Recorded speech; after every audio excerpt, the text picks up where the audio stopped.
Today on Buckeye TV, changes are coming to campus with the destruction of the Drake Center, and students react to scammers on High Street. The rivalry versus that team up north makes a resurgence in men's hockey. And what do students have on their bucket lists? All of this and more coming up. You're watching Buckeye TV News.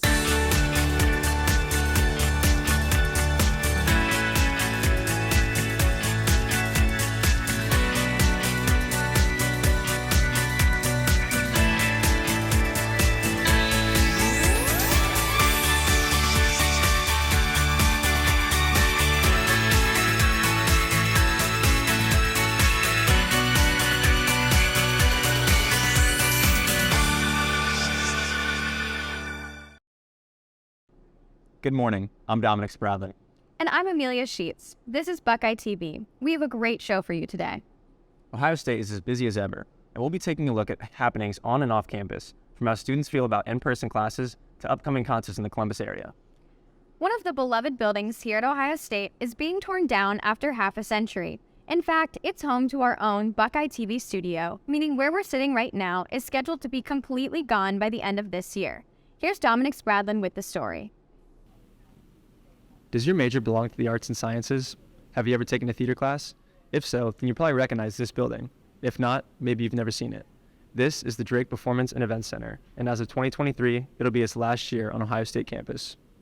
Named after Edward S. Drake, it was originally built and opened in 1972, and was much more than just a center for the arts. In fact, it was built to serve as a second union, as students who lived in the towers felt the union that we know today was too far of a walk. There were many different activities you could do at the Drake. You could grab a bite or share a drink with friends. You could spend some time in the bowling alley downstairs, which has since become the Buckeye TV production room. You could even go out to the marina and ride a boat along the Olentangy River, whereas today, the only reason you would come to the Drake is probably because you have a class there or you're catching a show at one of the theaters.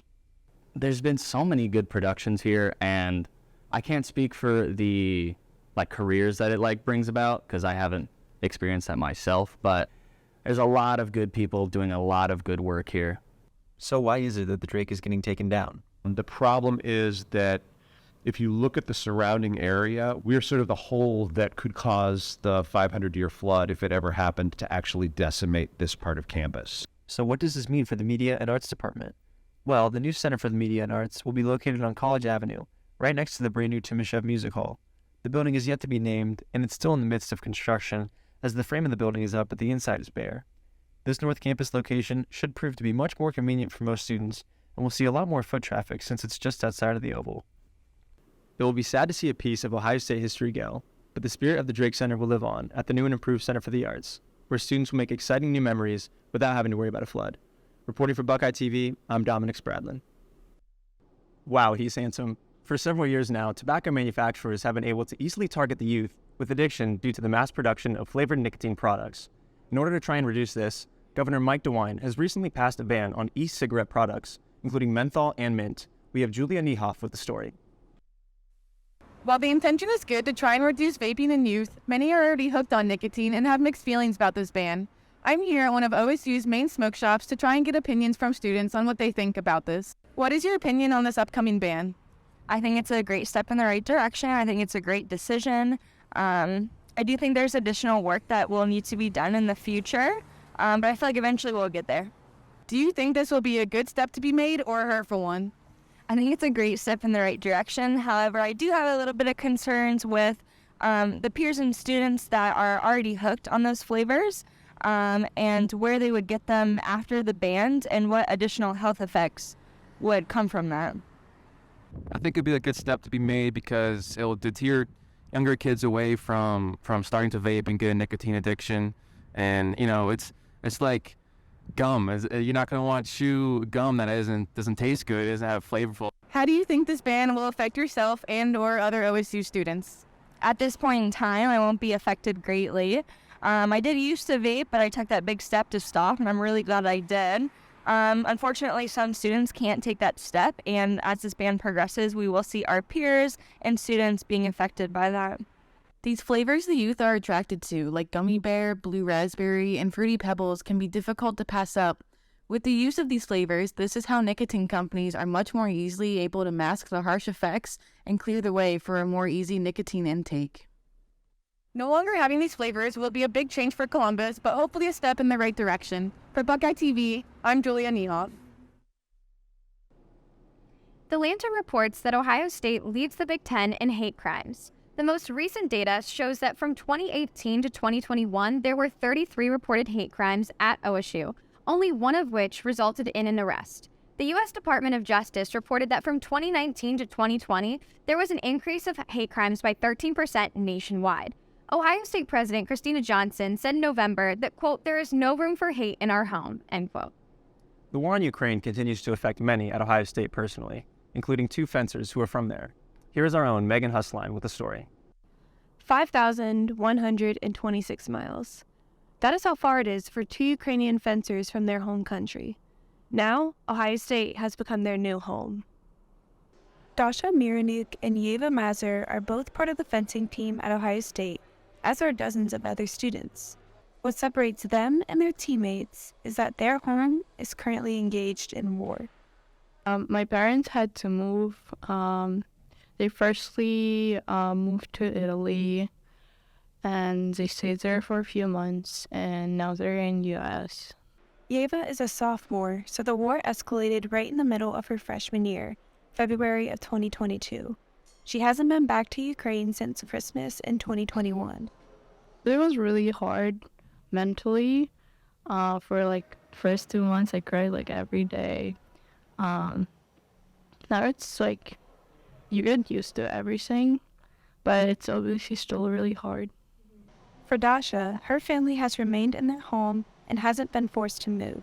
Yet, her family decided it would be best for her to come to America. Actually, I moved here because of the war. I didn't want to move here. I just need like a push, and the war was like this push. In regards to how Ohio State has helped them, Dasha said the university sponsored a trip home for her a couple months ago, and Yeva pointed out how sympathetic everyone has been. Ohio State is really supportful. Like, they provide all the needs, like psychologists, and like if I have some mental problems because there was a war. The team is also really supportful. Everyone is like a big family. For Buckeye TV, I'm Megan Husline. Coming up, we'll talk class formats and high street scammers after the break.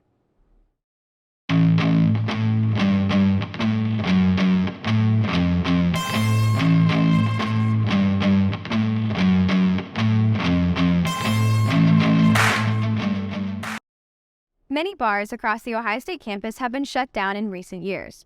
Our own Cole Implet investigates if the Little Bar is next. Right outside Little Bar here on Ohio State's campus, where I caught up with multiple students on the Oval to see how they would feel if yet another bar was taken away from Ohio State students. I'd be really upset if Little Bar wasn't a part of Ohio State anymore. I spent my first football game here when I was a freshman. I wouldn't like it, honestly. No, I enjoy going out on the weekends and trying out different bars. It's a bar that I always passed, and everybody was having fun every time I walked by it. I was there last week. I thought it was a great time. The Little Bar is located just 1 block north of Lane Avenue and High Street on the Ohio State campus. It's a cute little college bar, and friends like to go there, especially on game days. Hacked into the bar real early, and people were just screaming. It was one of the loudest bars I'd ever passed, and it was just in the middle of the day. There was a proposal to tear down and replace the Little Bar, as proposed by the University Area Commission. The American Campus Communities, which is a Texas-based national student housing development and management company, will make the proposal to replace Little Bar with 2 apartment buildings. I definitely think the bigger players in the bar scene are going to have way easier time staying open. As of now, the Little Bar will stay open, where you and friends can pop in on Tuesday nights for a country-themed atmosphere, or Thursdays where you can get your karaoke on. Gotta be able to sing some karaoke on Thursday. Many bars across the Ohio State campus have shut down, but Little Bar is here to stay. Students can continue to enjoy quality time with their friends and build relationships here at Ohio State. Live from High Street, I'm Cole Implet, Buckeye TV.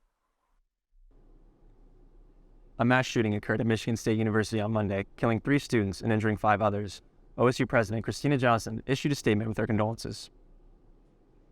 Many high street patrons have been impacted by scammers attempting to swindle them out of money outside of local shops and restaurants. We have Jen and Casey with the story. Ohio State students and Columbus residents, High Street is the epicenter for entertainment, food, and other things. However, lately, many people have been impacted by the amount of scammers and hecklers standing outside of Columbus businesses in this area.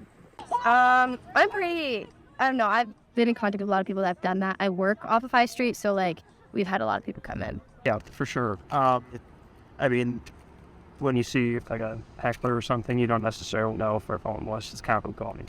So I think that kind of gives them a negative perception because you don't really know if someone actually needs help or not. They might shoot you. Maybe it was kind of stealing from your relative. It kind of produces how compassionate you want to be in these decisions in community. That's as fortunate plant because there are people whose righteousness is up. They think, of course, it's good to contribute. Some say the uncertainty of people's motives on High Street has led them to change the way they interact with people as a whole. That, I just don't, even when anyone talks to me, I'm no. You just have your headphones in and you keep going. Yeah, so I'm just pretty just get to point A to point B without talking to anyone. So how do Ohio State students and Columbus residents protect themselves from being scammed while also helping the homeless and displaced persons community around Ohio State University's campus? Some believe the answer lies in spreading awareness to local resource centers for those who need it most.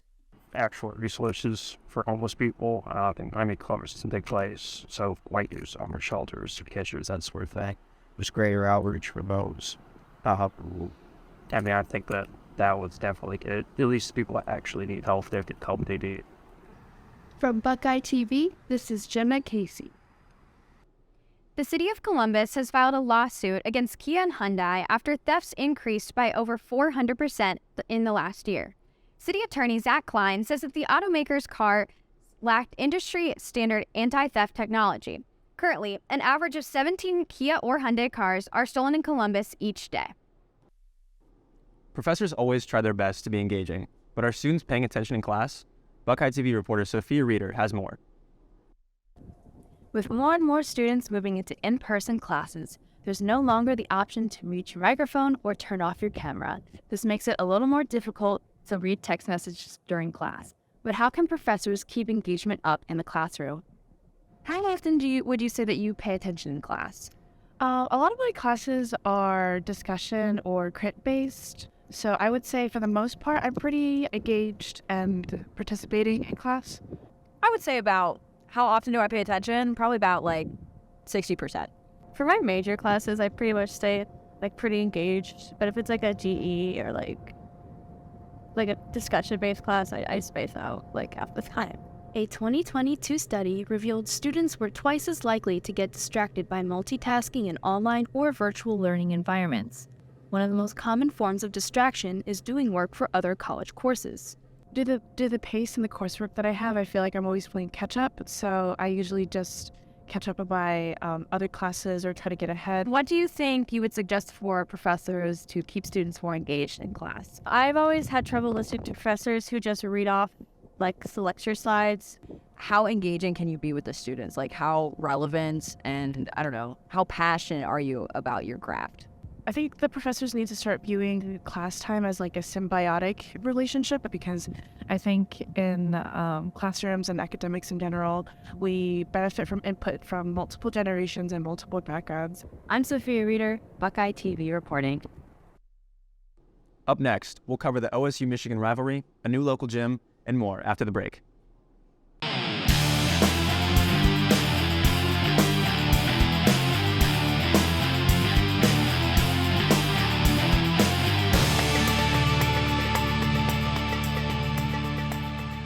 A new gym just north of campus on High Street has opened that has an old-school bodybuilding and modern feel. Sharon Colbert talked to the owner and members to see how it's going since the 3 months it's been open. Ohio State graduate Aaron Thompson has opened Spark Society, a gym that some current students, former students, and residents of Columbus are enjoying. End of May last year, I had the idea, and just all summer kind of worked on it, worked it out. It took a long time to kind of come together. I got it all together by October 17th. opening day, and then it's been 3.5 months now. Just the energy in here is a lot different than, a more commercialized place that kind of has to appeal to everyone. I'm more kind of centralized on the more like serious high energy lifters. The gym has really kind of brought a lot of the community together. On top of that, though, what I love about this gym is it has like kind of a mix of like an influencer gym with like an old school bodybuilding like grungy feel, which is what I love. I came here over break when the RPAC was closed. They have day passes that are really affordable, and I just loved it. I love the environment. It's not usually very crowded, and everyone's super nice. And I love going to Spark Society because it's close to home. It's 24/7 access. I love being able to get to the gym whenever it's convenient to me. And then I like the vibes inside the gym. It feels like I'm working out in a friend's garage. Everyone's super friendly. It's not commercial. There's no one trying to sell me any crap. It's just me, the weights, and just trying to get better and improve myself every day. Owner Aaron Thompson said it was always his dream to open a cool gym that people want to come to. He says eventually he'll cap membership size while maintaining affordable prices and 24/7 365 access. I'm Sharon Colbert for Buckeye TV. Ohio State men's ice hockey team will be taking the ice outdoors in Cleveland on Saturday to play the team up north. Let's hear from Katie Popovich for more on the story. Ohio State men's ice hockey team is going up north. On February 18th, the team is going to take on Michigan at First Energy Stadium. Let's hear what students have to say about the game. So based off how the lake is beginning the first game played outdoors at the Brown Stadium. It's Ohio State against Michigan, so classic rivalry. Taking it outdoors, I think the second time in history, the first time in a while. What are you most excited about?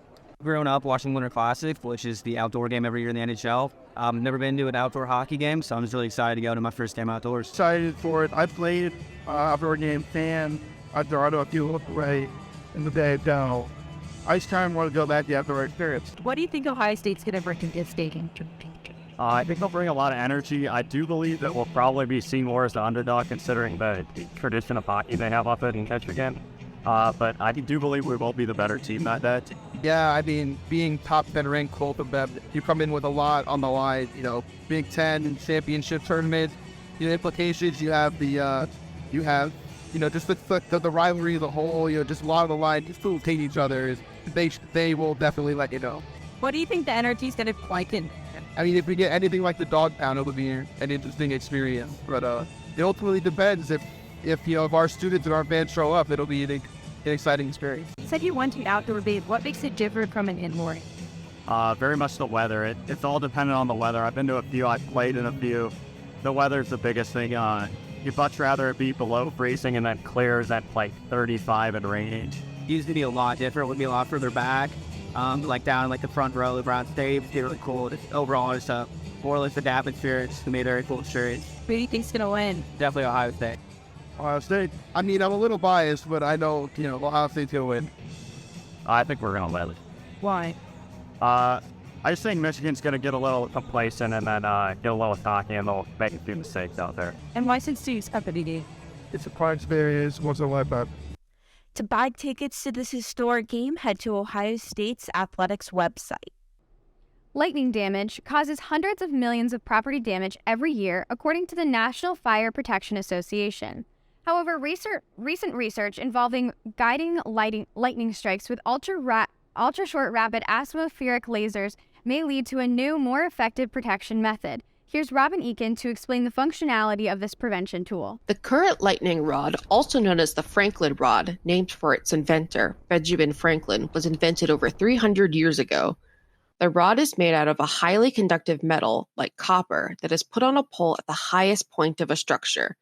The innate conductivity attracts lightning through the rod and its wiring to the ground, where the energy dissipates. While the Edison rod is effective, there are limitations. They are expensive to install, risk being fried after a single use, and can only cover a relatively small area. Scientists around the world have formed the FET Open Laser Lightning Rod Project to form a more proactive method of damage reduction.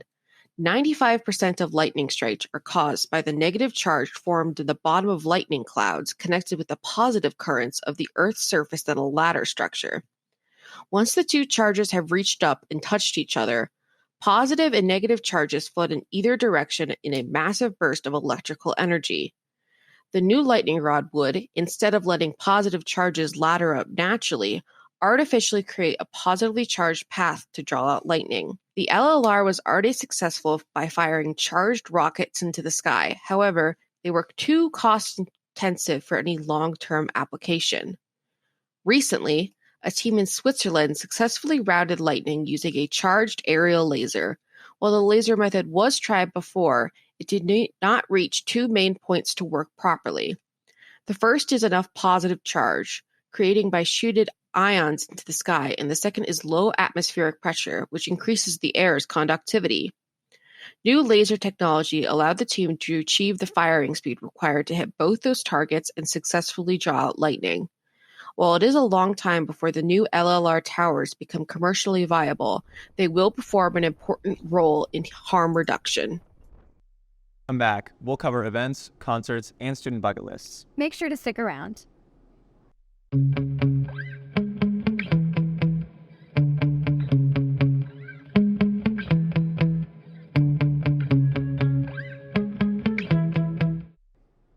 Movie award season is in full swing, as both the BAFTA and Oscar nominations were announced last month, showcasing some of the best films of 2022. Here to tell us more about 2022's Film and Review is Buckeye TV's Brendan Stroke. Lights, camera, action. 2022 was a great year in film, and the recent Oscar nominations saw A24's Everything Everywhere All at Once lead the pack with 11 nominations. Here to get their reactions and some of their favorites of the last year, I talked to some Buckeye students. I'm not gonna lie, it's probably one of the best movies I've seen. Like kind of what the whole meaning behind it, you do feel like every emotion in it, and I think it depicts like a lot of important stuff. I've seen the movie and I thought it was really good, and I especially loved analyzing it with my friends afterwards because I feel like there were a lot of different takeaways that you could take from it, and I am really happy that it's been nominated because it was just a really fun movie to watch in theaters. Besides Everything Everywhere All at Once, here's what students' other favorite films from the past year included. I really like The Menu. I also watched The Minions, which was a pretty good movie, but other than that, I haven't watched many. Puss in Boots. Because it was animated, it was easy to follow, engaging, hilarious. I love cats, and there was a lot of amazing morals in the movie. However, students were divided on where the best place is to watch movies. I really like watching a movie at home. I just really enjoy being able to have my friends, being able to not have to spend $17 for popcorn. So all of that is very useful. I think it's more intense too. Like, it's a big screen, like everyone's focused on it. Like I feel like when you watch movies with your friends, it's like people are on their phones and stuff, but everyone's like focused on the movie, and like the loudspeakers and like the stuff around is just all fun, I think. In terms of box office numbers, James Cameron's Avatar sequel, The Way of Water, earned a whopping $2.1 billion and is now the fourth highest grossing movie of all time. For Buckeye TV, I'm Brendan Strom. The train derailment in East Palestine, Ohio, has many individuals concerned about its effects on the environment and their health. Vinyl chloride, which was loaded on 5 of the train cars, is a carcinogen that becomes a gas at room temperatures. Thousands of fish and aquatic animals were found dead in the days after the derailment, leading to concerns of contamination in waterways, including the Ohio River. Officials are closely monitoring the safety of the air and water in and around East Palestine.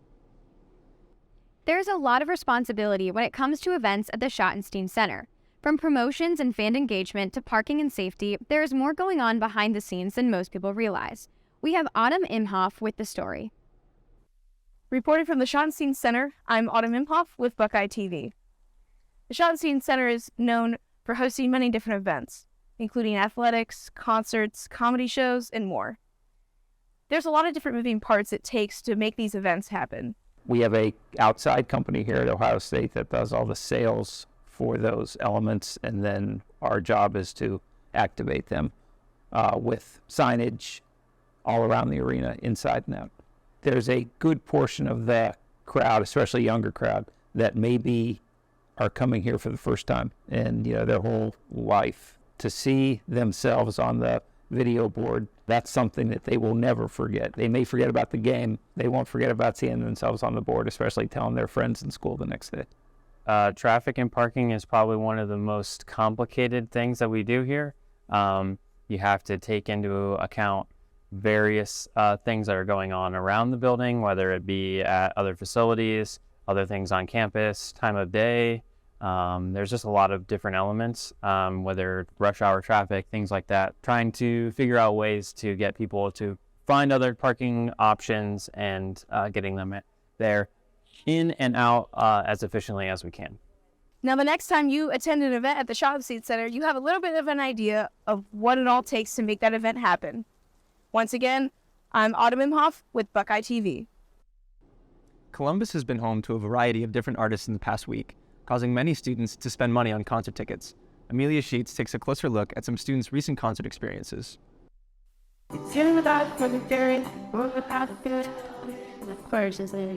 Ohio State and Columbus has been home to many concerts in the past few weeks, one of which that was very popular among students was NoahCon.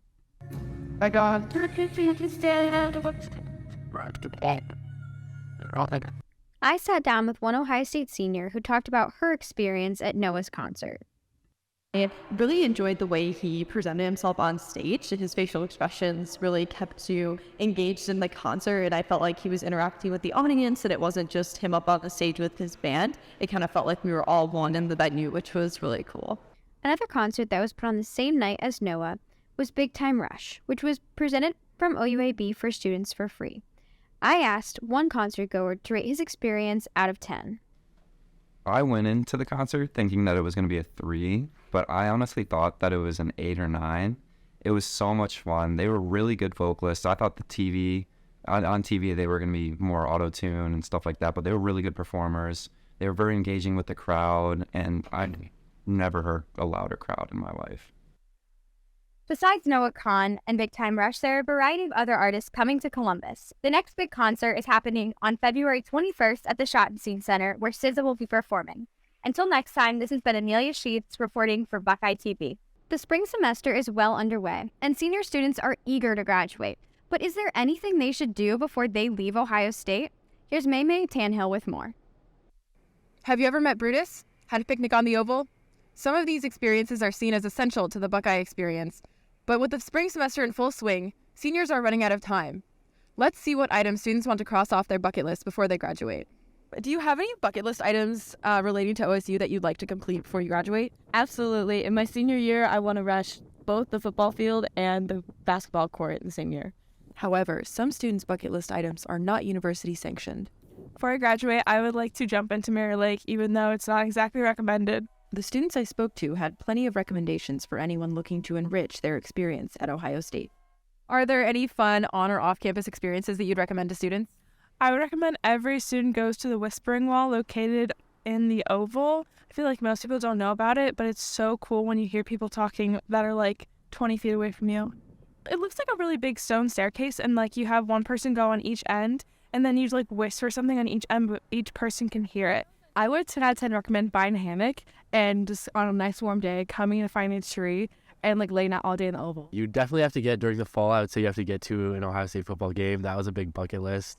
Night game preferably. Those are definitely awesome. And then off campus, I would say just going to like the Arena District to like a Blue Jackets game or something like that. You got to get Buckeye donuts. You got to make it down to Casuela's, like all of the restaurants that make OSU. With Columbus and Ohio State offering so many fun opportunities, it seems like students have plenty to add to their bucket lists. Reporting for Buckeye TV, I'm May Tanhill. That's all for today on Buckeye TV. I'm Dominic Spradlin. And I'm Amelia Sheets. Thank you so much for joining us. From everyone here at Buckeye TV, we hope you have a great day and go Bucks.